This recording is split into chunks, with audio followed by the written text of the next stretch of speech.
a defense that has not only improved since last year, but it has literally been winning games. They are currently second in the ACC in third down conversion defense, and a major impact player for that success, well, fans may know him as Boogie Basham. Coach, you knew this game would take a full 60-minute effort, and it took a lot more than that. How proud are you of the guys and their effort they put in to finish this game? Well, we had so many guys step up in so many different ways. I'm just proud of our guys. We're beginning to create an identity for ourselves now. What do you think that identity is? Well, I hope that we play hard, smart, and tough football longer than anybody else in America. And that's kind of what Virginia Tech football is all about. Well, a long night of football and you go into a bye week. What is your biggest takeaway as you guys head into that week of rest? Well, we got to get healthy. I mean, there's a lot we need to work on, but we've got to get healthy first and foremost. Thanks, Coach, and congratulations. Tom James, back to you. Coach, almost 300 yards passing in that first half. How would you assess the play of Jamie Newman? I mean, Jamie's playing well. We have a lot of things in the passing game that are there. Coach, Virginia Tech's offense really picked up the tempo. What does your defense need to do to combat that? You know, we just didn't play well the last 6 or 7 minutes of the game. We let them take complete momentum. Your team responded to that penalty with a huge touchdown drive. What do you make of your offense and their discipline through the first half? Yeah, eventually, really good, clean first half. Coach, you emphasized how special this week of practice was for your team. How do you feel it's translated to the field in the first half? Well, all three phases have done some tremendous things. Coach, extending the longest active bowl streak in the nation, what does it mean for you to be a head coach of a program and continue on that legacy? Well, it's an honor. You know, it means a lot to our kids on this team. It means a lot to our fans. I'm happy that we've got that, that box checked.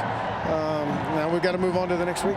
Now that you have that box checked, what are the next goals that you want to continue to accomplish? We've got a very good football team coming into our house. Last week was an emotional one for Virginia Tech as they paid tribute to the long and memorable tenure of defensive coordinator Bud Foster. And head coach Justin Fuente said you couldn't have written a better script for how the day played out. Guys, the lunch pail defense holding a Wake Forest rushing attack to a season low in points and yards. And guys, it was a storied ending as Bud Foster was carried off the field by his team and none other than the lunch pail in hand. And guys, despite the success last week, defensive lineman Jared Hewitt and the rest of this Virginia Tech team said they know they have a lot more football left to play for Bud Foster, especially with a bowl game and a potential Coastal Division title on the line. So Evan and Dave, we'll see if they can check off one of those boxes here today.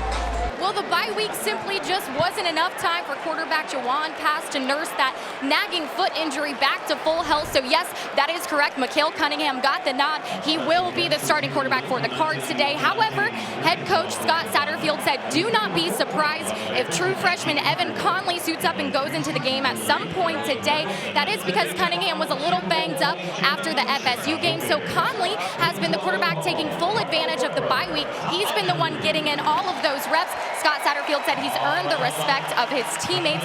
So with that being said, nothing has changed as far as the starter goes, except for, well, maybe his name. That's right, you guys heard us correctly. It's Mikhail Cunningham, no longer Malik Cunningham. We were informed by him yesterday and his family that Malik is actually his middle name and that from now on he wants to go by his first name. His 21st birthday is tomorrow. He feels like now is the time for a fresh start. And James, Tom, he challenged us today. He said, call me Mikhail, but I know at some point you're gonna mess it up. Welcome back to Bobby Dodd Stadium where the temperature has dropped. So the Griffin family was nice enough to let me borrow this fantastic sweatshirt that they had made in honor of the three brothers all playing today. Guys, you mentioned it. It's so cool. Jaquan and Jemiah's playing for Georgia Tech, and then Jalen in the maroon and orange in the back is just as cool as well. But get this isn't the only sweatshirt that they had made. 50 family and friends from Rome, Georgia are here in attendance to support the brothers, and they are all sporting those awesome sweatshirts here today. Anthony Brown still on the medical table, not putting any pressure on it getting up. The trainer was kind of helping him out, moving his leg back and forth, so there was some movement. Players, coaching staff, they're all going over there, shaking his hand, helping keep his morale high. You hate to see that for a player that is loved by so many of his teammates. Ben Glein says he's one of the most self-disciplined players I know. Yeah, well, you can imagine that this Liberty sideline is hyped up right now after the way that this team has been playing, and there's a lot of dancing, a lot of yelling, a lot of energy, and that comes from Hugh Freeze and his staff. staff. They brought an intensity to this program, and it sure has trickled down to the players. Defensive end Jesse Lemonnet said that even though the coaches aren't playing, you can see that they have this desire to just jump on the field, put some gear on, and even hit some people in practice, and especially in games. And Coach Freeze says that stems from his upbringing and his work ethic as he watched his dad work on a dairy farm and at the same time be a football coach. So that drove Freeze and his passion that he demands from his staff and, of course, his players. Coach, what impressed you the most about the way your team responded and bounced back with a win today? Well, I think the first half we couldn't play much better. I think what this does is a good chance to let our team see without an edge, you can't play this game. And that's one of the more difficult things. And if you're going to be a really good football team, you're not going to play as well. You're going to play better with a lead. But what we do, they didn't give anything away easy other than the block punt, but we're going to be okay. We just picked up a valuable lesson today.